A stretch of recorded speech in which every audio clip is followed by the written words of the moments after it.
শিক্ষার্থীদেরকে বেকার রাখা ফেসিস সরকারদের একটা হচ্ছে প্রজেক্ট। শিক্ষার্থীরা যখন বেকার থাকে তখন তাদের এই লেজুরভিত্তিক রাজনীতিতে তারা অনেক বেশি তারা এখানে কর্মী যোগান দিতে পারে। ফলে শিক্ষার্থীদেরকে যে বেকার রাখার এজেন্ডা, এটা একটা পলিটিক্যাল এজেন্ডা হিসাবে আমি মনে করব।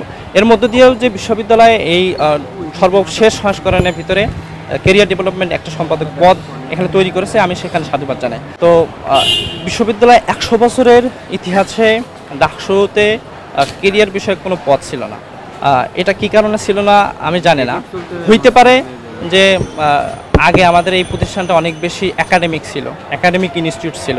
পরবর্তীতে এটা একাডেমিক ইনস্টিটিউট থেকে সরে গিয়ে একটা পুরোটাই পলিটিক্যাল ইনস্টিটিউটে পরিণত হয়েছে।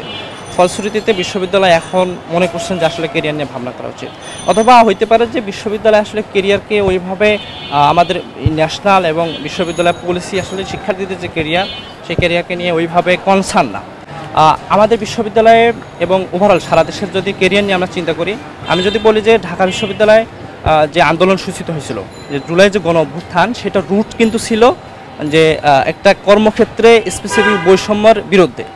এই বৈষম্য কর্মক্ষেত্রে এই বৈষম্যকে কেন্দ্র করে একটা একটা ছোট্ট আন্দোলন বিশাল আন্দোলনের রূপান্তরিত হলো এবং গণ অভ্যুত্থান হলো।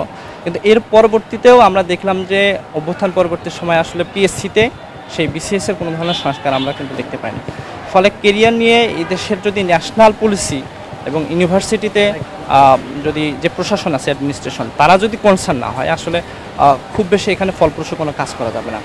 আমাদের দেশে সাধারণত 4 ধরনের কেরিয়ার হয় বিশ্ববিদ্যালয়ের শিক্ষার্থীদের।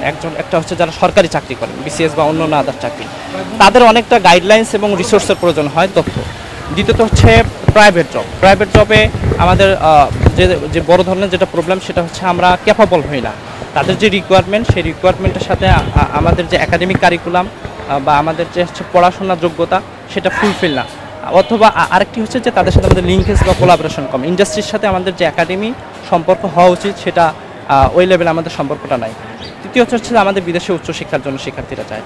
সেই উচ্চশিক্ষার ক্ষেত্রে পর্যাপ্ত গাইডলাইন্স এবং ইউনিভার্সিটির রেজিস্টার বিল্ডিং থেকে যে ধরনের সহযোগিতা প্রয়োজন, আমরা দেখতে পারি যে ইউনিভার্সিটিতে যে একটি ইমেইল কনফার্মেশন করতে হয়, কিছু কাগজপত্র লেনদেনের ব্যাপার থাকে। তো এখানে অনেক বেশি তারা ছোট্ট একটা কাজের জন্য অনেক বেশি সময় নেয়, টাকা নেয়।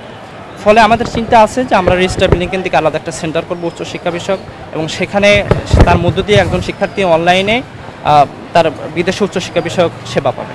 এবং একই সঙ্গে আমরা বিদেশে উচ্চশিক্ষা বিষয়ক একটি মেন্টরিং সেল তৈরি করব, যেখানে একজন শিক্ষার্থীর একদম শুরু থেকে নিয়ে শেষ পর্যন্ত যে সমস্ত প্রক্রিয়া আছে উচ্চশিক্ষার, সেগুলোর ওয়ার্কশপ থেকে শুরু করে যত ধরনের সহযোগিতা লাগে, আমাদের এখানে হিউজ রিসোর্স আছে, আমাদের অনেকগুলো এজেন্সি আছে, সেগুলোকে আমরা একসাথে নিয়ে এসে শিক্ষার্থীদের সেবা দেবো। চতুর্থ হচ্ছে আমাদের উদ্যোক্তা প্রয়োজন। আমাদের অনেকে উদ্যোক্তা হতে চায়।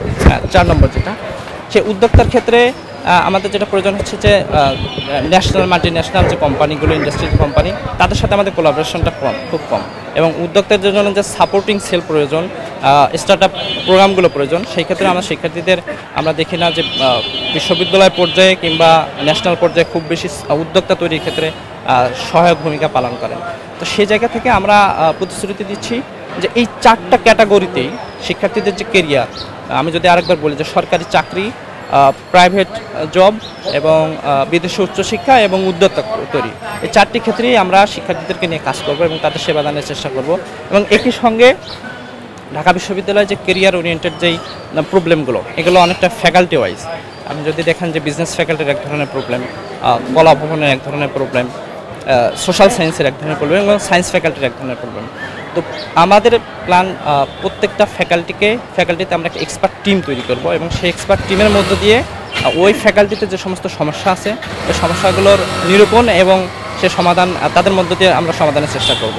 এবং এই জন্য আমরা অনেকগুলো ইশতেহার নিয়েছি। সেই ইশতেহারের ভিতরে আমরা স্কিল ডেভেলপমেন্ট প্রোগ্রামের কথা বলছি, বিদেশে উচ্চশিক্ষা এবং কেরিয়ার বিষয়ক সেমিনারের কথা বলছি, ওয়ার্কশপের কথা বলছি, এবং একই সঙ্গে আমরা এই ক্যাম্পাসে শিক্ষার্থীদের জন্য অন ক্যাম্পাস পার্ট টাইম জবের ফেসিলিটিসের কথা বলছি।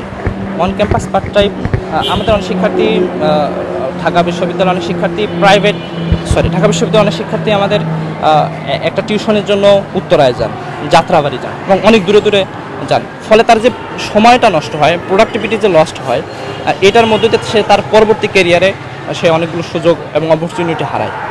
আমাদের পরিকল্পনা হচ্ছে ঢাকা বিশ্ববিদ্যালয়ের ভিতরে পার্ট টাইম জব শিক্ষার্থীদের জন্য যে ফেসিলিটিস সেটা নিশ্চিতকরণ, এবং আমরা প্রতিশ্রুতি দিচ্ছি যে এই সমস্ত কাজে শিক্ষার্থীদের সঙ্গে আমরা সর্বোচ্চ সহযোগিতা করব। জি।